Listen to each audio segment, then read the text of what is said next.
નમસ્કાર, જય હિન્દ અને સ્વાગત છે મારા તમામ મિત્રોનું ઇન્સ્પાયર ગુજરાતના આ ડિજિટલ યુટ્યુબ પ્લેટફોર્મ પર અને હું ધવલ મારું આપ સૌનું હાર્દિક સ્વાગત કરું છું. દોસ્તો, ઈરાન અને ઇઝરાયલ બાંધે છે એ અને ભોગવીએ છે હવે તો આપણે. પણ આ યુદ્ધની અંદર હાલ પૂરતો થોડા સમય પૂરતો વિરામ એ ચોક્કસથી આવ્યો છે. આખી વાત સમજીએ તો 48 કલાકનો ડોનાલ્ડ ટ્રમ્પ દ્વારા એક પોઝ લેવામાં આવ્યો છે, એટલે કે એક ડેડલાઇન લેવામાં આવી છે.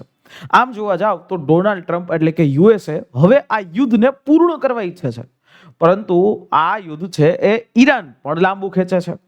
અમેરિકાના કેલ્ક્યુલેશન મુજબ આ યુદ્ધ પૂરું લગભગ 5 દિવસની અંદર થઈ જવાતું હતું, પરંતુ ઈરાને આ યુદ્ધને લાંબા સમય સુધી ખેંચ્યું. એટલે અમેરિકાને આર્થિક તો નુકસાન થયું જ છે, પણ એની સાથે સાથે ઈરાનની હિંમત પણ સમગ્ર વિશ્વએ જોઈ લીધી છે.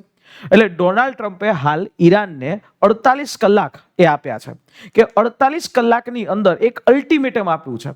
48 કલાક જે છે એમાં ઈરાન એ સરેન્ડર જે છે એ કરી લે અને સ્ટ્રેટ ઓફ હોર્મુઝ છે એ ખોલી દે.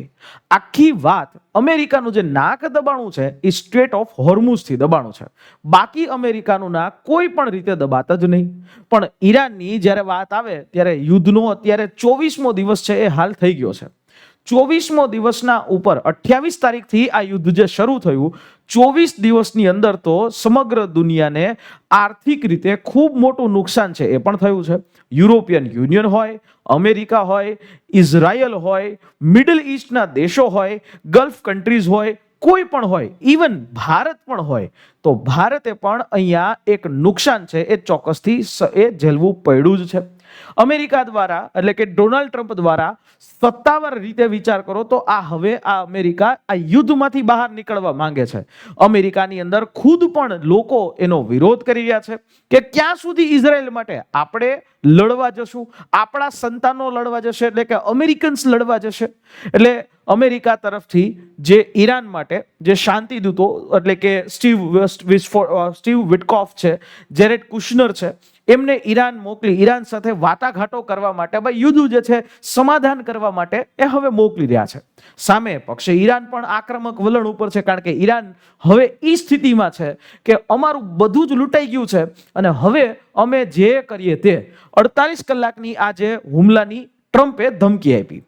ટ્રમ્પે એવું કીધું કે જો સ્ટ્રેટ ઓફ હોર્મુઝ નહીં ખોલવામાં આવે તો 48 કલાક બાદ ઈરાન જે છે ઉપર પાવર સપ્લાય જેટલા ઇલેક્ટ્રિસિટીના પાવર સપ્લાયસ છે, પાવર સ્ટેશન છે, એને અમે હવે ઉડાવી દઈશું.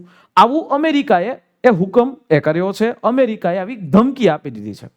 સામા પક્ષે ઈરાને પણ કીધું કે જો અમારો એક પણ પાવર સ્ટેશન કે એક પણ જે છે ઇલેક્ટ્રિસિટી ડિસ્ટર્બ થઈ તો સામા પક્ષે અમે મિડલ ઈસ્ટના જે દેશો છે જે અમેરિકાનું સમર્થન કરે છે એ બધાના એ ડિસેલિનેશન પ્લાન્ટ એટલે કે જે ખારું પાણી ન્યા છે એને મીઠું બનાવવાનો પ્લાન્ટ, તમને પણ ખ્યાલ છે કે ગલ્ફ કન્ટ્રીઝની અંદર પાણીનો જે છે એ મળવું ખૂબ મુશ્કેલ છે અને એ જગ્યાએ એ લોકો ડિસેલિનેશન પ્લાન્ટનો ઉપયોગ કરે, એટલે કે મીઠું જે ખારું પાણી હોય એને મીઠું બનાવવાનું પ્લાન્ટ એ જેટલા દેશોની અંદર છે બધા ઉપર અમે હુમલો કરશું. આવી ધમકી ઈરાને પણ સામે આપી દીધી છે.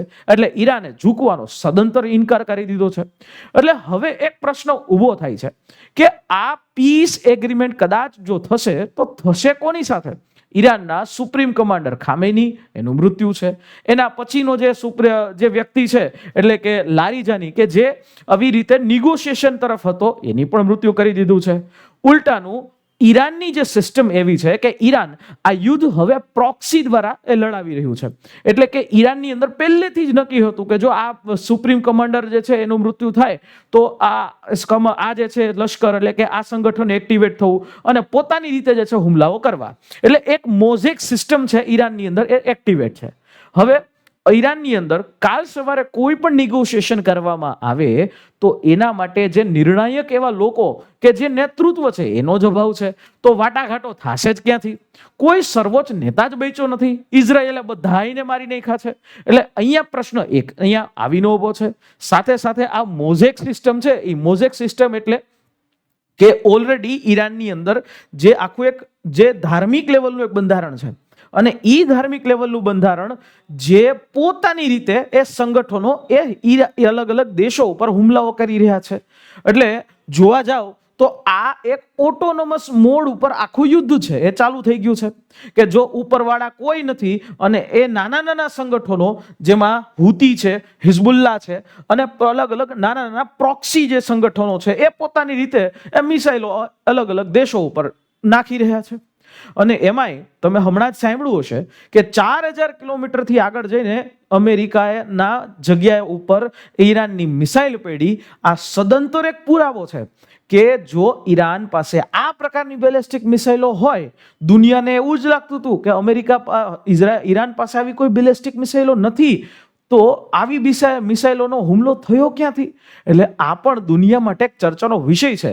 આ બધી બાબતો ઉપરથી મને ચોક્કસથી એવું લાગે છે કે ઈરાન ન્યુક્લિયર ફેસિલિટી એને ન્યુક્લિયર બોમ્બ એ બનાવી પણ દીધા હશે, પણ એ કેટલુંક સિક્રેટ છે, રાખવું પડે.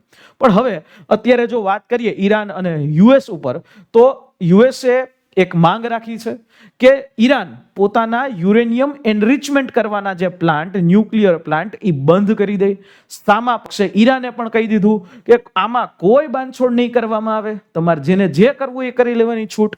સામે પક્ષે ઈરાને બીજી એક માંગણી કરી કે જે તમારા પ્રોક્સી છે કે જેને તમે પૈસા દઈને કે ભાડુતી રીતે સૈનિકો લઈ અને તમે મિસાઇલો છોડાવો છો, લડાવો છો, એ પ્રોક્સી છે એના દ્વારા જેટલા પણ હુમલાઓ થાય છે, હિઝબુલ્લા છે, હુતી છે, એનાથી દ્વારા જે પણ હુમલાઓ કરો છો એ બધા રોકી દો.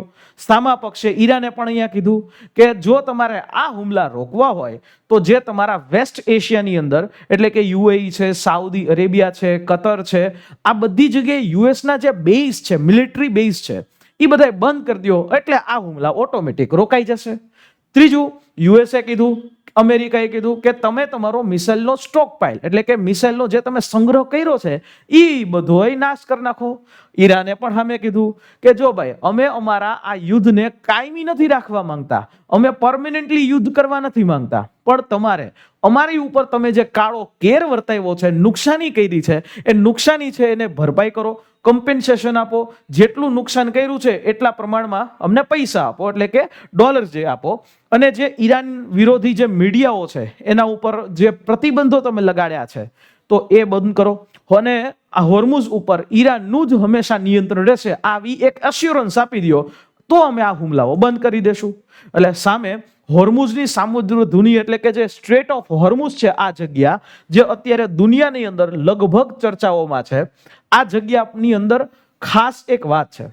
અમેરિકા એવું દાવો કરે છે કે જો 48 કલાકની અંદર, જો 48 કલાકમાં તમે આ યુદ્ધની અંદર જે છે પાછા ન હટ્યા, જો 48 કલાકમાં આ સ્ટ્રેટ ઓફ હોર્મુઝ ખાલી કરવામાં ન આવ્યું, જો સ્ટ્રેટ ઓફ હોર્મુઝની અંદર જહાજોનું જે આવન જવન છે રેગ્યુલર ન કર્યું, તો અમે તમારી જે છે જે ઈરાનના પાવર પ્લાન્ટ્સ છે કે જ્યાંથી આખા ઈરાનને ઇલેક્ટ્રિસિટી મળે છે એ ઉડાવી દેશું. સામા પક્ષે ઈરાને પણ વળતો જવાબ આપે છે કે એક પણ પ્રકારની પ્રતિબંધો સ્ટ્રેટ ઓફ હોર્મુઝ ઉપર અમે અત્યારે નથી લગાવ્યા, એટલે કોઈ જહાજો ઊભા અમે નથી રાખ્યા. અહીંયા તો એ જહાજો છે એ જે ઇન્સ્યોરન્સ કંપનીઓ છે, મોટી મોટી શિપિંગ ઇન્સ્યોરન્સ કંપનીઓ, એ યુએસ અને ઇઝરાયલના આ પ્રકારની જે હુમલાના ડરથી એ જહાજો ત્યાં ઊભા છે.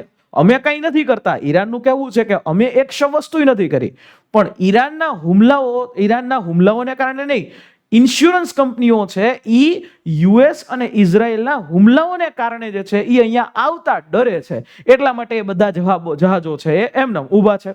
એટલે આવી ધમકી જ્યારે યુએસએ દ્વારા આપવામાં આવી, અમેરિકાની હવે સ્ટ્રેટેજી બહુ સ્પષ્ટ છે કે જો 48 કલાકની અંદર આ સ્ટ્રેટ ઓફ હોર્મુઝ નહીં ખુલે તો ઈરાનના જેટલા પણ ઇલેક્ટ્રિસિટીના પાવર પ્લાન્ટ છે એ બધા છે એ એક બાદ એક હુમલાઓ કરવામાં આવશે અને બધાય તોડી પાડવામાં આવશે, એટેક કરવામાં આવશે.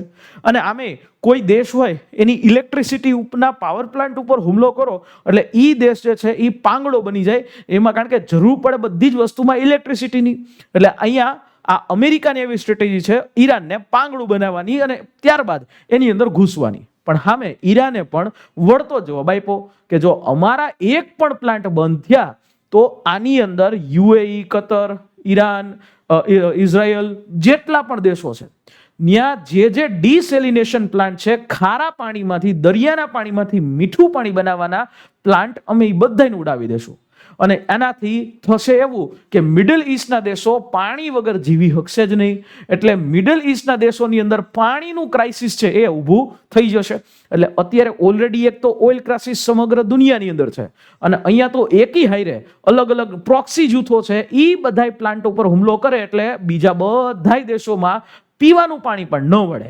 અને ઈ પ્લાન્ટ એક વખત એટેક થયો, ફરી પાછો એને રીસ્ટાર્ટ કરવા અથવા તો ડેવલપ ફરી પાછો કરવા સમય પણ લાગે. ત્યાં સુધી આજે મિડલ ઈસ્ટના દેશોને પાણી જ ન મળે. એટલે આખી એ ગેમ છે હવે ચેન્જ થવા ઉપર છે. સામે ઇઝરાયલ અધૂરામાં પૂરું કે ઈરાનની રણનીતિ તમે જુઓ કે ઈરાન દ્વારા ક્લસ્ટર બોમ્બનો ઉપયોગ હાલ ઇઝરાયલ ઉપર કરવામાં આવે છે. હવે આ ક્લસ્ટર બોમ્બ શું છે?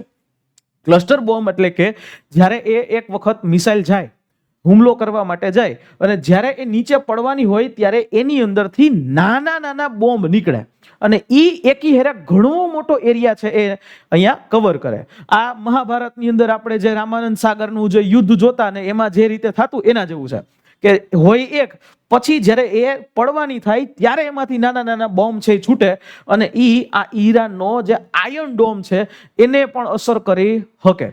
એટલે જે આયર્ન ડોમ એટલા માટે બનાવવામાં આવ્યું હોય કે ભાઈ એક પછી એક મિસાઇલોને તોડી પાડવા માટે, ને જેથી પ્રોટેક્શન થાય ઇઝરાયેલના લોકોનું. પણ અહીંયા તો હવે આયર્ન ડોમ છે એ પણ જવાબ દઈ ગયું છે. આયર્ન ડોમ એક મિસાઇલ રોકે, બે મિસાઇલ રોકે, અહીંયા તો એકી હારે 100 હજાર ક્લસ્ટર બોમ્બ પડે. એટલે એમાંથી એ ક્લસ્ટર બોમ્બને રોકવો એ હવે ઈરાનનો આ ક્લસ્ટર બોમ્બને રોકવો એ નામુમકિન, એટલે અશક્ય એ થઈ જાય છે. સાથે સાથે ઇઝરાયલ એ હવે મીડિયા વોર પણ ચાલુ કર્યું છે. વડાપ્રધાન નેતન્યાહુ, બેન્જામિન નેતન્યાહુ દુનિયાની અંદર પોતે હવે સિમ્પથી લઈ રહ્યા છે કે જુઓ અમારી ઉપર હવે આવો અત્યાચાર થઈ રહ્યો છે, અને એક પ્રકારે વૈશ્વિક લેવલે આ મુદ્દો ઉઠાવે છે. વૈશ્વિક લેવલે, ગ્લોબલી લેવલે એ આવો મુદ્દો ઉઠાવી અને એ સિમ્પથી એ ગેઇન કરવા માંગે છે.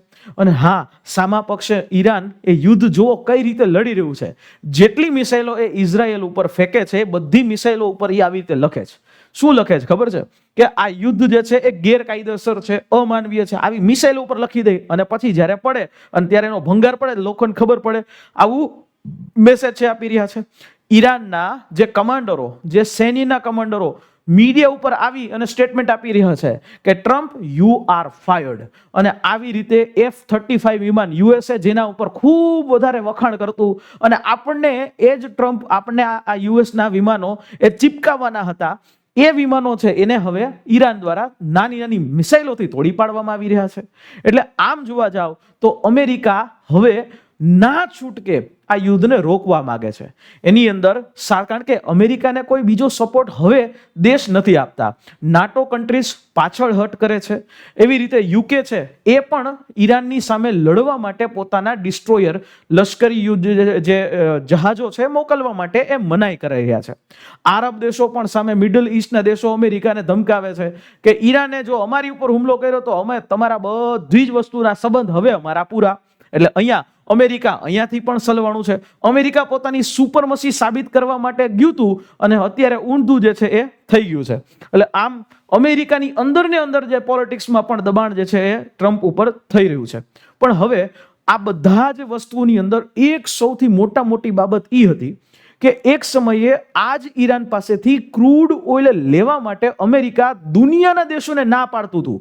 આજે આ જ અમેરિકા જે અત્યારે એનર્જી ક્રાઇસિસ થઈ છે, ક્રૂડ ઓઇલ ક્રાઇસિસ થઈ છે, એના માટે ઈરાન પાસેથી બીજા બધા દેશોને છૂટ આપતું ફરે છે કે તમે તમારે લઈ લ્યો, વાંધો નહીં, તમારા દેશની અંદર ક્રૂડ ઓઇલના ભાવો છે વધે છે, તમારે સ્ટોક જે છે ઘટે છે, એટલે તમે આ ક્રૂડ ઓઇલ છે એ લઈ લ્યો. એટલે અમેરિકા એક બાજુથી આર્થિક મોરચેથી ફસાઈ ગયું, એક બાજુ ડિપ્લોમેટિક મોરચે ફસાઈ ગયું. અહીંયા અમેરિકાના ખુદના લોકોની મજાક એ હવે ચાલુ થઈ ગઈ છે. જોવા જાવ ટ્રમ્પના આ 48 કલાકના જે અલ્ટિમેટમ છે એ પછી એ ટ્રમ્પ શું પાછા હટશે, શું થશે એ હવે આવનારા સમયમાં જ ખબર પડે. પણ જો એ પાછા હટે તો આ વસ્તુ અમેરિકાની મજાક થશે. અમેરિકા જે પોતે મહાસત્તા ક્લેમ કરે છે એ મહાસત્તા એ ક્લેમ નહીં કરી શકાય, કારણ કે દુનિયાની અંદર અમેરિકાની મજાક એ આ એક નિર્ણયથી થઈ જશે. અને જો હુમલો થશે, અમેરિકા 48 કલાક પછી ઈરાન ઉપર હુમલો કરશે, તો ટ્રમ્પના આ ડિસિઝનથી મિડલ ઈસ્ટના દેશો UAE, Qatar, Saudi Arabia, Oman, આ બધા દેશો છે એની અંદરના જે ડિસેલિનેશન પ્લાન્ટ છે એ ઈરાન તોડશે. એટલે ઇન્ટરનલી જે છે પાછું દબાણ અમેરિકા ઉપર આવશે અને એના પરિણામો અમેરિકાએ પણ ભોગવવા પડશે અને મિડલ ઈસ્ટના લોકોએ પણ ભોગવવા પડશે. એટલે હાલની અંદર જોવા જાઓ તો આ વસ્તુ સદંતર પેચીદી બની ગઈ છે. આવનારા 48 કલાકનો આપણે રાહ જોઈએ. પણ હાલ ભારતની અંદર જો સિચ્યુએશનની વાત કરીએ તો ભારતમાં સિચ્યુએશન એટલી બધી ખરાબ નથી કે જેથી આપણે કોઈ પેનિક બાઇંગ કરીએ કે ભારતમાં પેટ્રોલ ડીઝલની કોઈ કમી નથી. આશા રાખીએ આ માહિતી સમજાઈ હશે. પણ હા, જો તમે આ વિડીયો એ ગમ્યો હોય, મજા આવી હોય આ વિડીયોની અંદર, તો ચોક્કસથી નીચે સબસ્ક્રાઇબનું બટન છે દબાવી દો અને બેલ આઇકન પણ દબાવી દો કે જ્યાં તમને આખી એક ગ્લોબલ વર્લ્ડ લેવલના સારી એવી માહિતી વિશ્લેષણની સાથે મળે છે. ફરી પાછા મળીએ નેક્સ્ટ હવે કોઈ ટોપિકની સાથે. પણ હા, તમારું આ બાબતનું શું કહેવું છે? શું 48 કલાક બાદ ટ્રમ્પ એ હુમલો કરશે? શું ઈરાન હુમલો કરશે? શું આપનું કહેવું છે? કોમેન્ટ બોક્સ ખુલ્લું છે. આપનો અભિપ્રાય જરૂરથી આપજો. મળીએ નેક્સ્ટ આવા કોઈ સેશનની સાથે. જય હિન્દ.